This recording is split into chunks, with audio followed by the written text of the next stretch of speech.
সকল নামাজের আগেও পরে সুন্নতে মুআক্কাদা নামাজগুলো যেগুলো রয়েছে এগুলো যদি কেউ নিয়মিত না পড়ে তাহলে গুনাহগার হবে কিনা? জি, সুন্নতে মুআক্কাদার যেগুলো আমরা বলি এর ভিতরে ফজরের আগের সুন্নত মূলত ওয়াজিব। রাসূলুল্লাহ সাল্লাল্লাহু আলাইহি ওয়াসাল্লাম কখনো এটা ছাড়তেন না।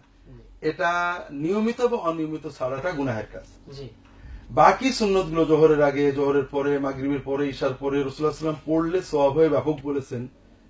না পড়লে কোনো নিষেধাজ্ঞা বা আপত্তি তেমন পাওয়া যায় না। এজন্য এটা যদি কেউ মাঝে সাথে প্রয়োজনে ছেড়ে দেয় কোনো গুনাহ হবে না, অনুচিত হবে। আর যদি এটা ছেড়ে দেয় অভ্যাসে পরিণত করে এটা কিছুটা হলেও গুনাহের কাজে পড়ে। কারণ রাসূলুল্লাহ সাল্লাল্লাহু আলাইহি ওয়াসাল্লাম নিয়মিত যেটা করেছেন সেটা নিয়মিত না করা এটা রাসূলুল্লাহ সাল্লাল্লাহু আলাইহি ওয়াসাল্লামের সুন্নতের একটা বড় অপকর্ম। এবং একদা তিনি তো যোহরের শুরুর 4 রাকাত পড়েননি বলে পরে পড়েছেন। জি, জোহরের আগের সুন্নত পড়তে পারেননি, সেটা আবার পরে ঘরে যেয়ে পড়েছেন। এটা দ্বারা বোঝা যায় তিনি এটাকে অত্যন্ত গুরুত্ব দিতেন।